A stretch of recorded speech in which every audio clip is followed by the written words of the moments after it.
Ես մի թեմա էլ կա, որ այս հատվածում կուզեի նշել, մասնավորապես հակակոռուպցիոն մեր քաղաքականություններում պետք է մենք ավելի սկզբունքային լինենք։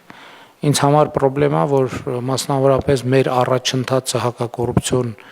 քաղաքականությունների միջազգային զեկույցներում մեր առաջընթացը կամ դադարել է կամ դանդաղել է, դա բացարձակապես ընդունելի չի եւ չի կարող ուղղակի այդպես շարունակվել։ Այսինքն դա ինձ համար անձնական սկզբունքային հարց է եւ ընդཐུպ ինչ որոշումներ անհրաժեշտ են կայացնել, որպեսզի այս ստագնացիան դադարի, այդ բոլոր որոշումները միանշանակ եւ աներկբա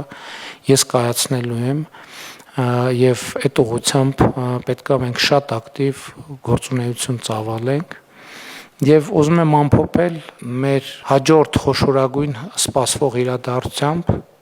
բայց երկու իրադարձությամբ, լավ, մեկով չեմ սահմանափակվի,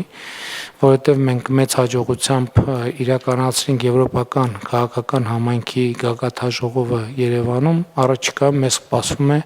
COP17-ը, ինչպես պայմանավորվել ենք, ելի առաջիկա 1-2 ամսվա ընթացքում դուք զեկույց կպատրաստեք, այդ թվում այցելելով համապատասխան տեղեր, անցկացման վայրը Մերիդիան կենտրոնում, ես կուզենամ նախկինում պայմանավորվել եք, այցելեմ եւ առաջընթաց տեսնեմ, թե ինչ վիճակում է գտնվում, ինչպես ենք մենք պատրաստվում եւ անկեղծ պիտի ասեմ, իմ ամենամեծ լարվածությունը կապված է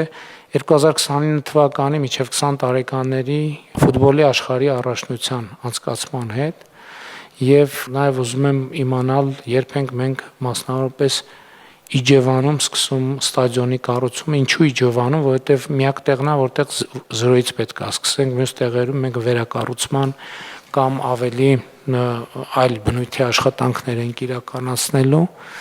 եւ սա ավելի քան սկզբունքային հարց է մեզ համար, պետք է շատ բարձր մակարդակով կազմակերպենք, ընդունենք այդ առաջնությունը եւ նաեւ առիթ օգտագործենք այն բնակավայրերում, համայնքներում, որտեղ դա տեղի ունենալու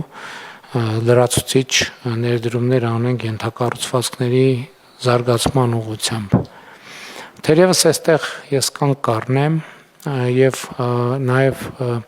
կուզենամ, որ մյուս հատվածում մեր գործընկերները ներկայացնեն ընթացիկ իրավիճակները։ Գիտեմ, որ պետական բյուջեի եկամուտների հավաքագրումը շատ բարձր տեմպով է ընթանում, երեք արդեն ասել են, որ 40 միլիարդի երակատարում ենք սպասում, ես 30 էի ասում, տենց մի քիչ զգուշություն ցուցաբերելով, բայց ֆինանսների նախարարն 10 միլիարդն էլ ասեց, այնպես որ արդեն 40 միլիարդ։ Մնացած հարցերի վերաբերյալ հիմա ես մեր գործընկերների տեղեկությունները կամ զեկույցները կլսեմ, որոշ մի քանի հարցերի վերաբերյալ, որոնք հրատապության կարգով ինձ հետաքրքրում են։ Այսքան է փոլի համար։ Շնորհակալ։